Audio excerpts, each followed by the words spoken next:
lumilitaw na ang DNR ay isang ehensya na matatawag kong bantay sa lakay. God damn. Anak ng dagat. Sana ba? Turo-turo style. Bakit po turo-turo style? Nagtuturoan. God damn. Anak ng dagat. Sana ba? Ito pa po ang pinakamasakit at nakaka-insulto. Ipinagbabawal ang DNR na magbigay ng impormasyon tungkol sa mga nag-a-apply ng ECC at mining. God damn. Anak ng dagat. Sana ba? Nung last budget hearing, Secretary Loizaga, napag-usapan natin to, and you did promise na you look into it or better off, ipapahinto yun. God damn. Anak ng dagat. Sana ba? Ito pang masaklap. Libre na nga ang pagmina nila ng black sand doon, karamihan ay from China, and then ibinebenta pabalik sa ating gobyerno. Anong klaseng kabalastugan po yan? God damn. Anak ng dagat. Sana ba? Kumuha sila ng black sand sa karagatan natin, and then, ng libre, ibebenta pabalik sa atin. Hindi pa kalokohan po yan? God damn. Anak ng dagat. Sana ba? We now recognize Senator Raffy Tulfo. Thank you, Madam Chair. Ang DNR, ang ahensya ng gobyerno na natasang pangalagaan at bantayan ng ating kalikasan. But because of recent events, lumilitaw na ang DNR ay isang ahensya na matatawag kong bantay sa lakay. Turo-turo style. Bakit po turo-turo style? Nagtuturoan. Kapag kami po ay tumawag sa DNR para mag-usisa, mag-imbestiga tungkol sa mga illegal structures, tungkol sa mga paglapastangan sa ating mga kalikasan, nagtuturoan.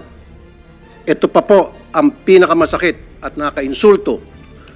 Ito pong DNR Freedom Information Manual, hindi ko alam kung kailan nilabas ito, na kung saan ipinagbabawal ang DNR na magbigay ng impormasyon tungkol sa mga nag-a-apply ng ECC at mining. God damn. Is this of national security concern? Kaya bawal sa inyong Freedom of Information Manual, bawal kayo magbigay ng impormasyon tungkol sa mga nag-a-apply ng ECC at mining permit. Unang lumabas itong kalokohan sa Bohol, Chocolate Hills. After my exposure, nakatanggap ako ng maraming sumbong tungkol sa paglalapastangan naman ng kalikasan sa Digos, Davao. 97 na mga structures na naitayo doon. Out of those 97, there are few na na-issuean ng ECC. But marami doon ang hindi pa. At patuloy pa rin nagpapatayo ng struktura. At nang tumawag po kami kung anong gagawing hakbang ng DNR, we were told, bigyan daw ng 2 years palugit para pagdesisyonan nila kung isasara ba ang dapat isara o hindi isara ang dapat hindi isara. Again, hindi ho ba kabalastugan na naman yan?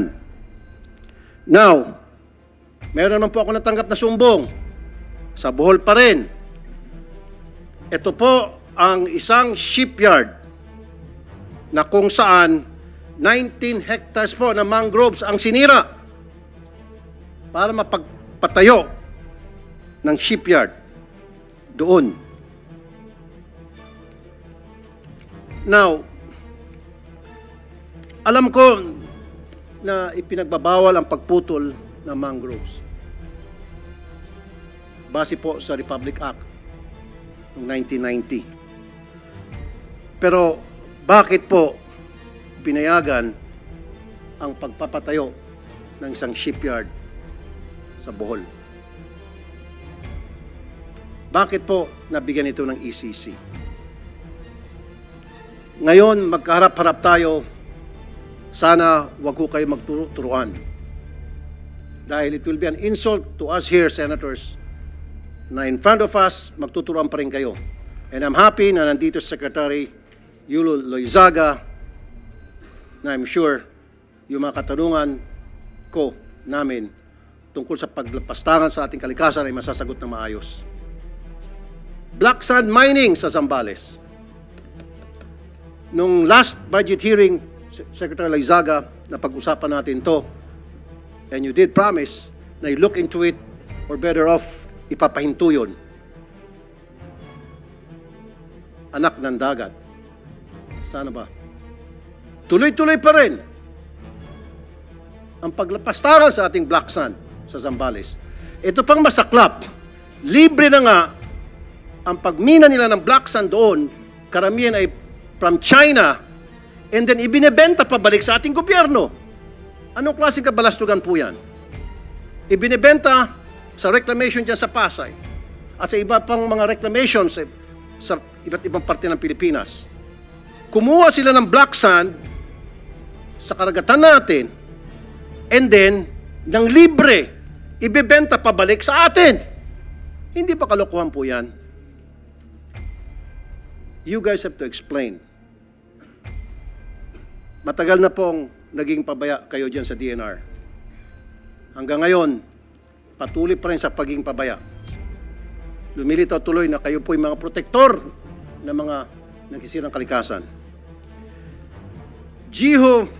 Masungi Geo Reserve.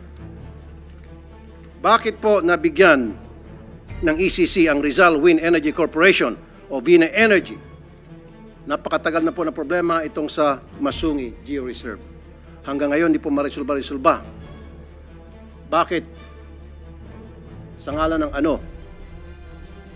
Sabi pa nga nila sa kanto, baka sa ngalan ng Tito Vic and Joey. Yung tatlong muka sa isang papel. Nung panahon yun, kasi hindi lang Tito Vic and Joey ngayon eh. Yan lang po, Madam Chair. I'll reserve my other questions later. Thank you very much, Senator Tulfo. I wish to acknowledge the presence of Senator Padilla. Thank you.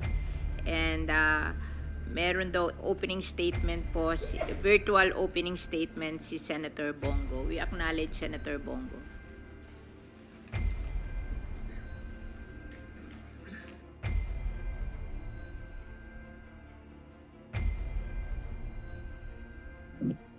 Mamaya na lang po ako magbibigay ng statement.